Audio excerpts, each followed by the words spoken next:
The Lady of Shalott by Alfred Tennyson. LibriVox.org by Astaria. On either side the river lie long fields of barley and of rye, that clothe the world and meet the sky, and through the field the road runs by to many-towered Camelot, and up and down the people go, gazing where the lilies blow, round an island there below, the island of Shalott.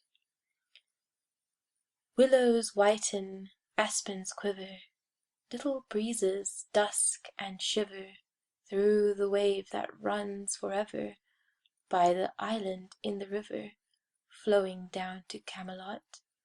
4 grey walls and 4 grey towers overlook a space of flowers, and the silent isle embowers the Lady of Shalott. By the margin, willow veiled, slide the heavy barges trailed by slow horses and unhailed.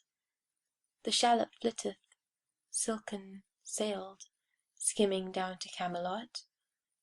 But who hath seen her wave her hand, or at the seasement seen her stand?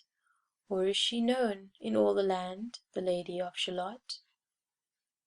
Only reapers, reaping early, in among the bearded barley, hear a song that echoes cheerly from the river winding clearly down to towered Camelot.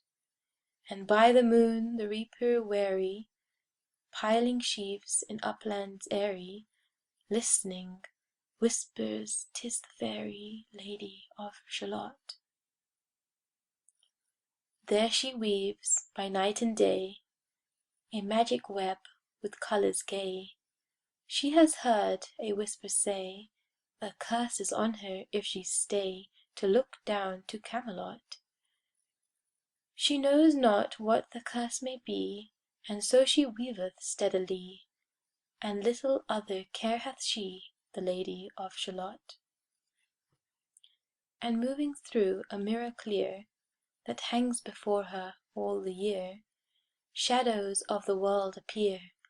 There she sees the highway near, winding down to Camelot. There the river eddy whirls, and there the shorely village churls, and the red cloaks of market girls pass onward from Shalott. Sometimes a troop of damsels glad, an abbot on an ambling pad, sometimes a curly shepherd lad, or long-haired page in crimson clad, goes by to towered Camelot. And sometimes through the mirror blue the knights come riding 2 and 2. She hath no loyal knight and true, the Lady of Shalott, but in her web she still delights to weave the mirror's magic sights.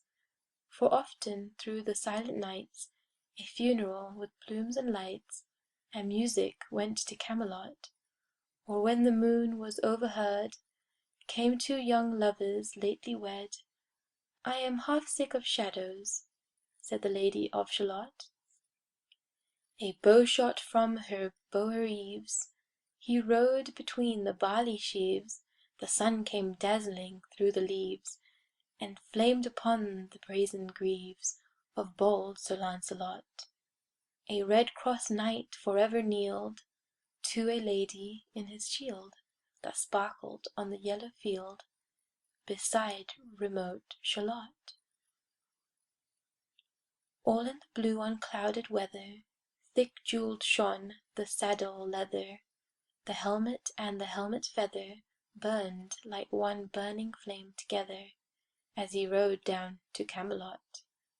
As oft through the purple night, below the starry clusters bright, some bearded meteor, trailing light, moves over still Shalott. His broad clear brow in sunlight glowed, on burnished hooves his war-horse trode, from underneath his helmet flowed his coal-black curls as on he rode down to Camelot. From the bank and from the river he flashed into the crystal mirror. Tira, lira, by the river, sang Sir Lancelot. She left the web, she left the loom. She made 3 paces through the room. She saw the water lily bloom. She saw the helmet and the plume. She looked down to Camelot. Out flew the web and floated wide. The mirror cracked from side to side. "The curse has come upon me," cried the Lady of Shalott. In the stormy east wind straining, the pale yellow woods were waning, the broad stream in his banks complaining, heavily the low sky raining over towered Camelot. Down she came and found a boat beneath a willow left afloat, and round about the prow she wrote, "The Lady of Shalott." And down the river's dim expanse, like some bold seer in a trance, seeing all his own mischance, with a glassy countenance, did she look to Camelot, and at the closing of the day she loosed the chain, and down she lay. The broad stream bore her far away, the Lady of Shalott.